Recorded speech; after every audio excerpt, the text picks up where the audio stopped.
Yeah, that looks about right. Let's talk about the big one today on Sunday School.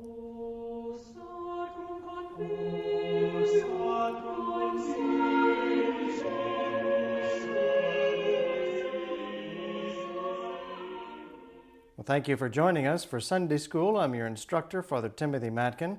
Today we're going to be talking about marriage. But before we get to that, if you would look down below in the show notes, you'll find a link to the text of this lecture.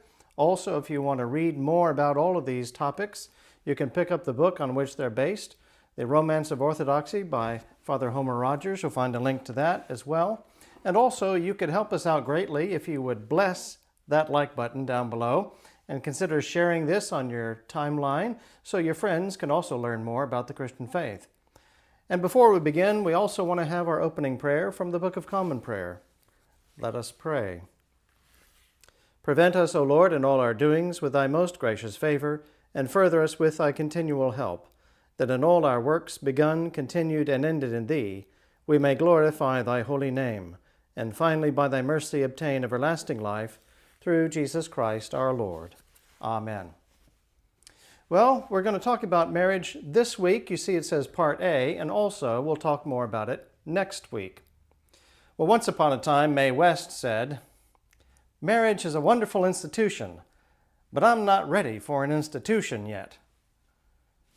And more people today think Mae West was right, that marriage seems like a madhouse. A person would be crazy to get married, but marriage doesn't have to be that kind of institution. First, let's think about institutions in general. Every community has a number of needs or problems which are all built in.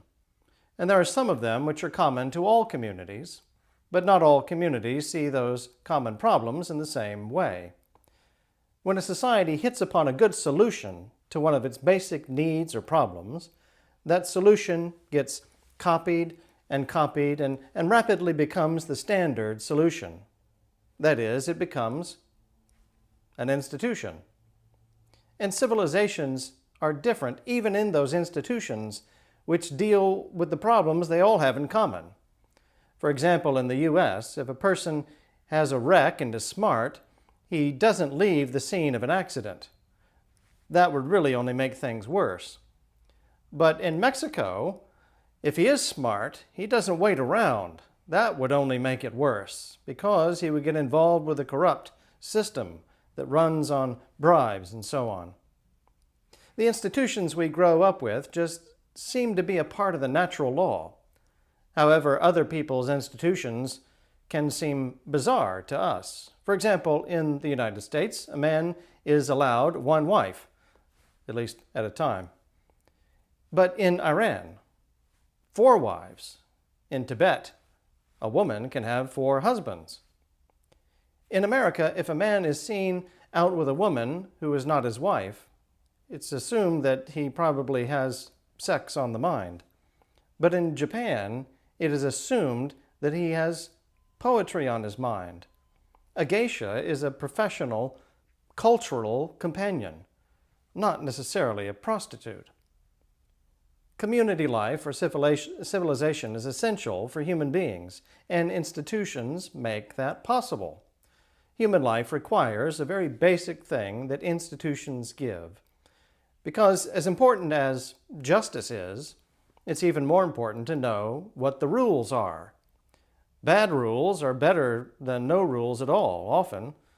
For example, remember when you were in some totally new situation and you didn't know any of the rules.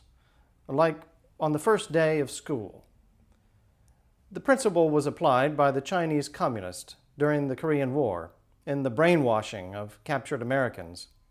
And the way they did it involved totally changing all the rules for the prisoners every day and not telling them what the rules are.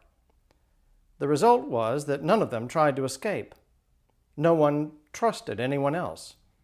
Absolutely all sense of community among the prisoners was completely destroyed. On the other hand, there is an old proverb in the Navy which is profoundly true. A taut ship is a happy ship.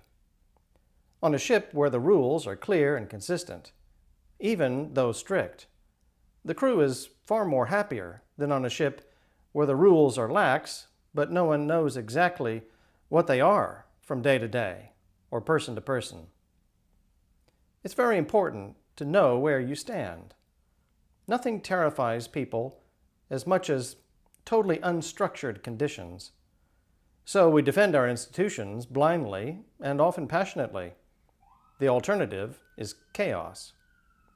The anarchists of the last 150 years have wanted chaos, much like anarchists today, because they brought into the absurd idea of the 18th century philosophers like Rousseau and his friends, who said that people are basically good, that what causes all our trouble is those human institutions. They believed that if we did away with all the institutions, we would be free, and then our own innate goodness would produce a free and happy society. Sounds like there's trouble outside. Well, that notion has almost become a dogma today with many people. You hear people speak of being committed to social change without ever saying exactly what that will be change to. They just like the idea of change. But even people who speak in that way, in general, do not want anyone to fool with their own institutions.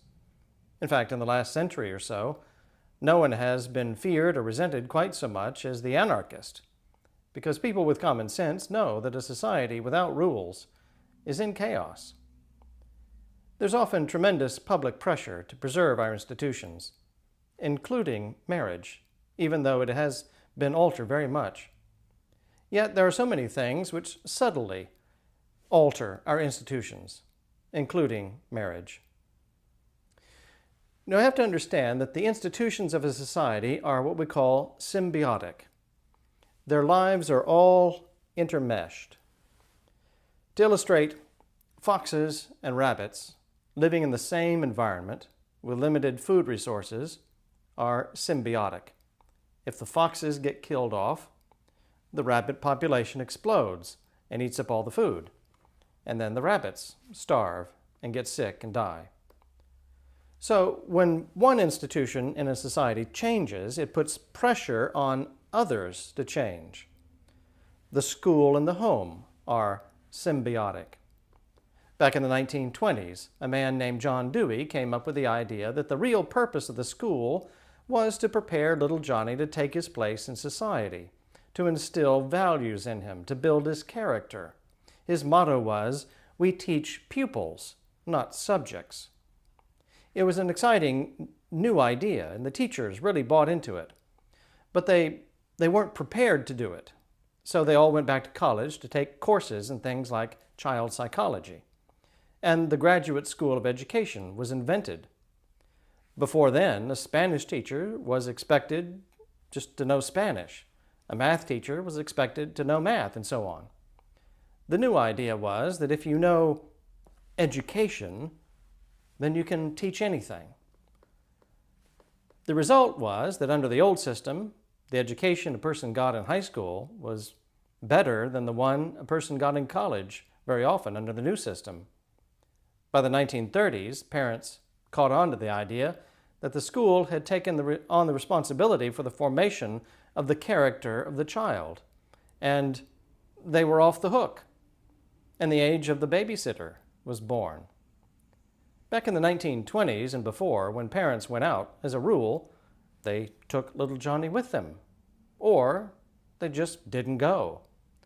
But beginning in the 1930s, they would leave little Johnny with a teenage girl from the neighborhood. The first time that happened to little Johnny, he got a shock, a trauma. I wonder if Mama and Daddy are coming back. When after a while, he learns that of course they'll come back. Then he has something else to deal with. Mama and Daddy want a life that leaves me out sometimes, and he feels rejected and less secure. He has less exposure to the example of his parents as a result of the institution of the babysitter. And then in the 1950s, the Russians launched Sputnik, and we discovered that they were producing better engineers than we were. And the emphasis shifted back toward the solid subjects. The result was that the high school students of the 1950s got a better education than their parents had. Their parents became kind of a lost generation. Furthermore, after that, there was no one accepting responsibility for the formation of the character of children, and so we got the youth culture. In the youth culture, young people look only to each other for their values and their ideals, and maybe to some adults who themselves have probably never really grown up. And as you can imagine, the results were tragic. Countless millions of lives are fouled up and being wasted as a result. Youth have ceased to learn from exposure to the example of their parents all day long, day in and day out. Now, with a few exceptions, young people who do not have a clue of what life is all about are looking to each other for answers to all the questions of life, or looking online, looking to other youth who are in the same boat as they all are, all without a clue. Most families turned over their age-old responsibilities to schools, and they welcomed it as a liberation. But now nobody's bearing that responsibility as they once did. But really only families can do it. God has placed that responsibility on the shoulders of parents. Now, within the last 150 years, the Christian consensus on marriage has completely collapsed. What we expect from marriage has changed. What we do about it has changed. For example, in 1910, a suitor asked the girl's parents for permission to come and court the young girl. In 1930, he asked their permission to marry her. In 1950, they announced their marriage after it happened. And today, lots of people just live together for a while and then maybe get married. We look for different things in a mate than people once did. For instance, Daniel Boone would have wanted a wife who was strong, who could shoot straight, who could do a full day's work while pregnant, and who could bear him lots of sons. Romantic love would have been an unexpected extra. Once upon a time, we expected our children to marry people like the children of our best friends, with the same background as our own. But now, the daughter of Polish Roman Catholic parents, who was born in Gary, Indiana, goes to college and meets the son of a southern Indiana hardware merchant and member of the Church of Christ. And they get married. And really what they have in common is those 4 years in college. In 1920, in the South, in the summertime, families would sit out in the yard and visit with their neighbors. Meanwhile, the children played here and there, and the hounds all around the neighborhood, until it got cool enough to go in to go to bed. But today, yards essentially serve no functional purpose, except perhaps to put distance between you and the street and you and your neighbors whom perhaps you have never met. In 1920, if the wife worked outside the home, she worked alongside her husband. The family had breakfast together. Often Daddy came home for lunch. The whole family had supper together. But today, they may actually have no meals together on a regular basis. In those days, the child's best friend was likely to be the child of his parents' best friend. Today, parents frequently do not even know who their child's friends are, much less who their child's friends' parents are. If Mother could not discipline Johnny, she might say she would tell his daddy when he got home. Today, if there is a daddy in the home, he looks up from the sports page or the TV and says to his wife, "Honey, can't you make that child behave?" In 1930, a woman who got divorced would be a social outcast. Members of a ladies' bridge club would be scandalized if a woman who had gotten a divorce did not have the decency to resign from the club. But today it's perfectly acceptable. In fact, it's not really even noticed. The social pressure to keep marriages together has completely evaporated. Well, let's talk about more this sexual identity crisis.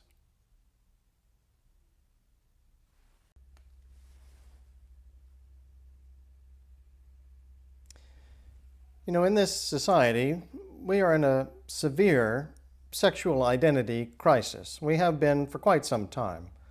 Of course, each of us knows what his or her own sex is. We don't have to go to a doctor for a physical exam to figure out what we are, although many people today have a great deal of struggle figuring out what they're supposed to be.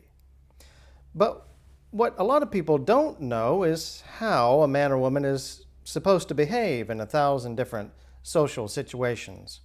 We know what we are, but not how to be what we are. There's no longer any role definitions for men and women. It's something you make up for yourself.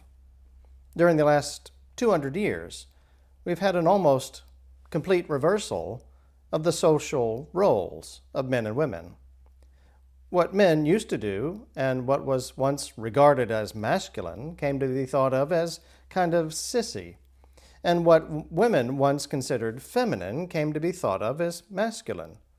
In the last 30 years or so, even those assumptions have been abandoned. Every act of courtesy which came to be paid by men to women 200 years ago was paid by women to men. For example, when George Washington entered the room, Martha stood up, and not just because he was a general or president. She stood behind his chair, and she seated him at the dinner table. She held his coat for him. She opened doors for him, and served him first at dinner. Think about that. Every single one of those is opposite of what we would say now. Now all bets are off, of course. There are no agreed upon rules for man or woman conduct at all. Historically, our civilization is the blending of Semitic, Hellenic, and Viking cultures. All three of them agreed on at least one thing, namely the defined roles of men and women. And when those cultures blended, they had no conflict about that subject. They all kind of agreed basically on the rules. And remember, bad rules, bad roles, often are better than no rules at all. From prehistoric times, man's job has been culture and warfare. Warfare is sort of when culture breaks down. And by culture, we mean all the intangible things which make human life different from animal life. And women's roles, historically, have been what is illustrated by the following quotation. "Who can find a virtuous woman? For her price is far above rubies. The heart of her husband doth safely trust in her, so that he shall have no need of spoil. She will do him good and not evil all the days of her life. She seeketh wool and flax, and worketh willingly with her hands," and so on. That's Proverbs 31:10 and following. Historically, women's roles have been babies and business. Our own word, economics, comes from the Greek word which means the management of the household, economia. Throughout history, the primal basis for the division of labor between men and women has been the fact that women are the ones who have the babies. For example, a healthy 17-year-old girl could probably outrun and outswim me. Of course, there's a lot of people that could do that. But let her get 8 months pregnant, and that might be a different story. The poorest woman at having babies is better than the best of men, and that extends beyond the event of birth. Having a baby limits a woman's mobility. A young infant needs almost continuous access to his mother's body. Until the 20th century, children were normally nursed until they were about 2 or 3 years old, and the mother could move around about as fast as a 2-year-old could toddle. And by then, there was probably another baby along the way. So she stayed home and did the kids' kinds of jobs that she could do sitting down. So she's the one who made, the arrowheads, not her husband. He took the arrowheads and went hunting with them. Men did the work that required traveling. To illustrate, back in 1820, the men of the Comanche tribe went out and killed a buffalo. And then they sent word back to the women where it was. And the women went out and skinned it, butchered it, tanned the hides, and eventually made moccasins out of it. Now, notice, no woman ever died as a result of skinning a buffalo, but many a brave got trampled to death in the midst of a stampeding herd. So the men did the dangerous part. And when a decision had to be made about something like going to war with another tribe, a dangerous decision, it was the mobile ones, the men, who came together to make that decision. The immobile women stayed home and attended to the domestic matters. Well, let's go back 1,000 years to a Scandinavian village where the men meet regularly in the local tavern. One time, one of them says, "My wife is always complaining about the smell of garbage, which everyone throws out in the street." Another one says, "So does mine."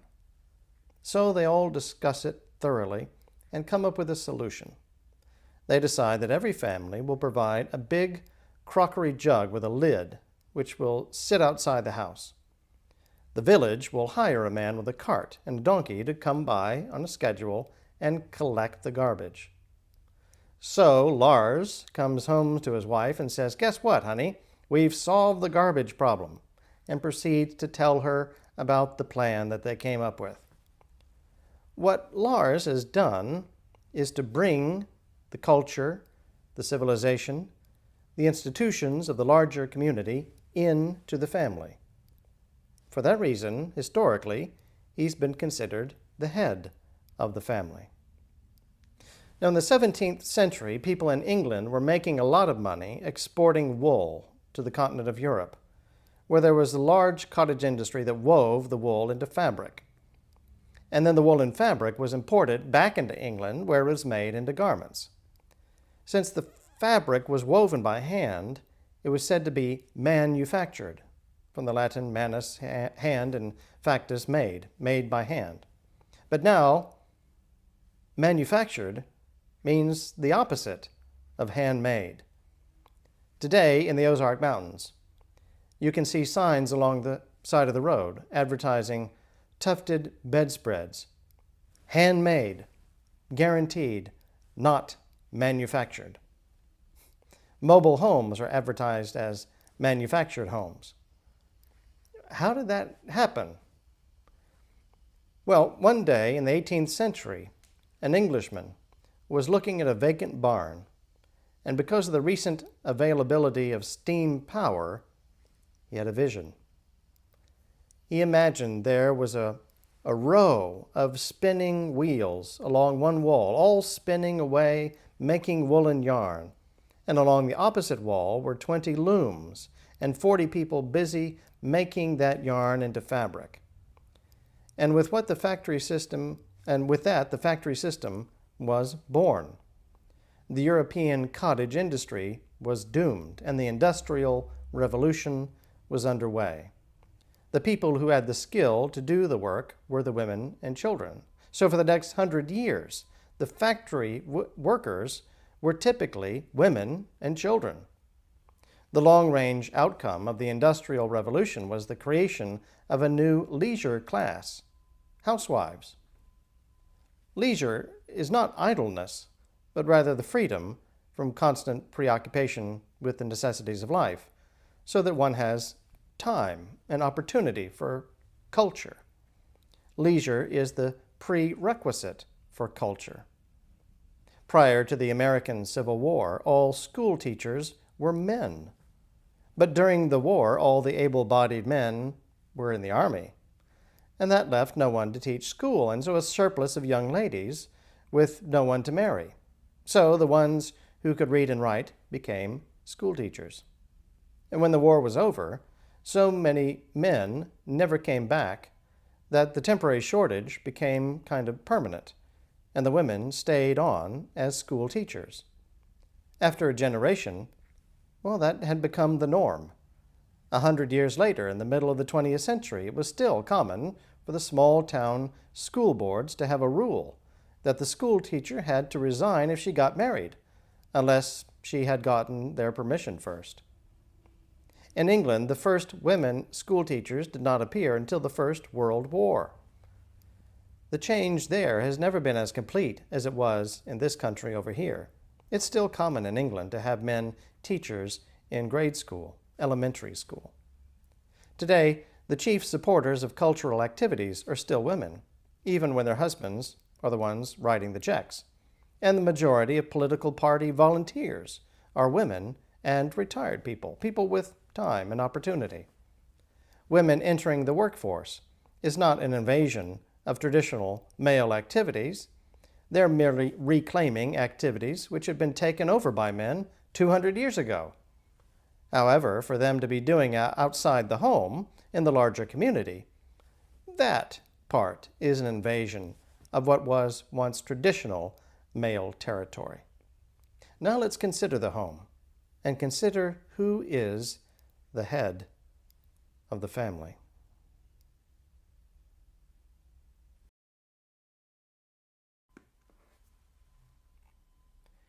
In a study reported in Psychology Today some years ago, a group of 3- and 4-year-old children were given a box of crayons and a sheet of paper, in the middle of which there was a square. The majority of the girls decorated the inside of the square, and the boys colored on the border and left the inside of the square blank. It was suggested that the results might have something to do with the way that we are made sexually, differently as men and women, male and female. In the act of sexual intercourse, a woman receives into herself from the outside. The man goes out of himself to enter that which is other than himself.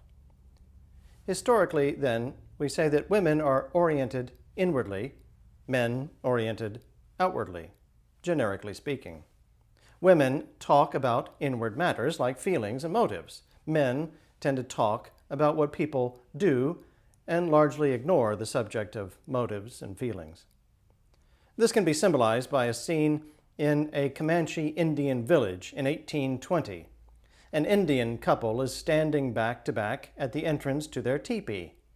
The woman is looking inside to make sure everything's all right inside with the children and so on. The man is looking out into the village to see what's going on out there.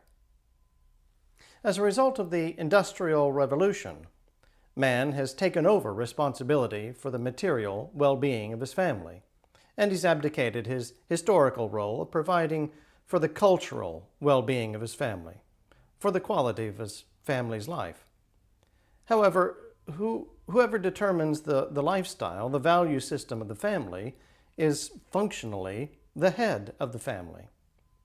At the beginning of the movement to give women the vote, the big argument against it went this way, which we weren't around then, and none of us have ever heard anyone make that argument today. But back then, the argument against female suffrage went this way: voters need to be well informed. And to be sufficiently informed, one has to read. And everyone knows that women don't read, except old maid school teachers, of course. But today, the majority of those who use public libraries are women and retired people. And today, it is almost always the woman who sets the direction in cultural affairs for the family.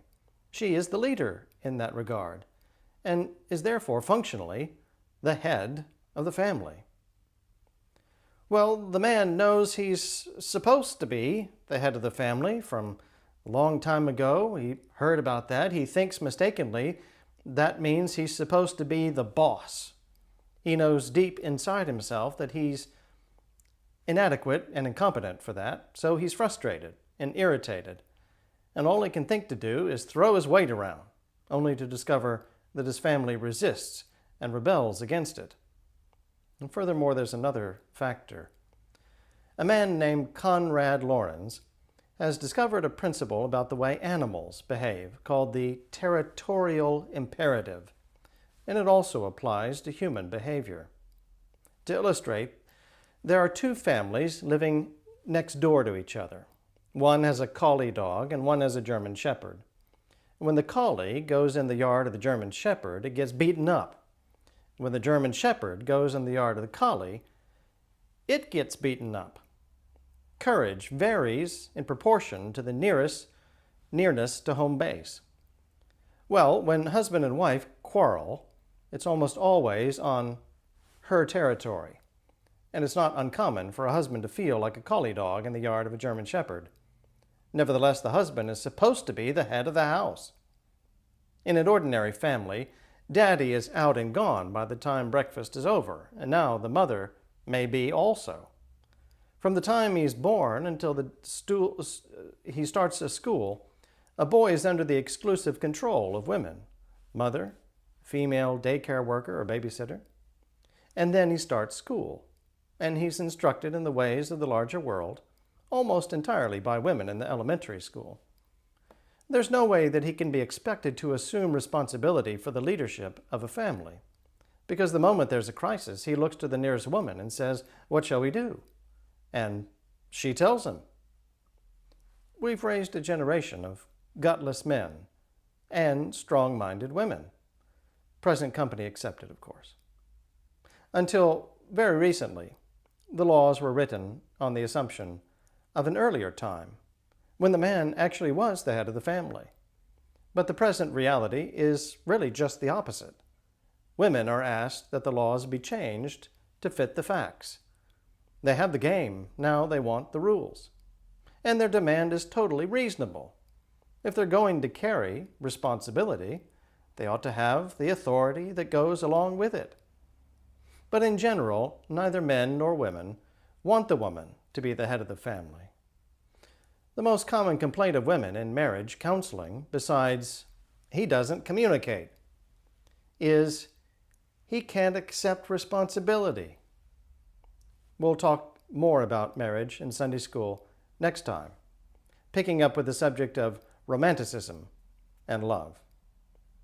Thank you for joining us for Sunday School. I hope you join us again.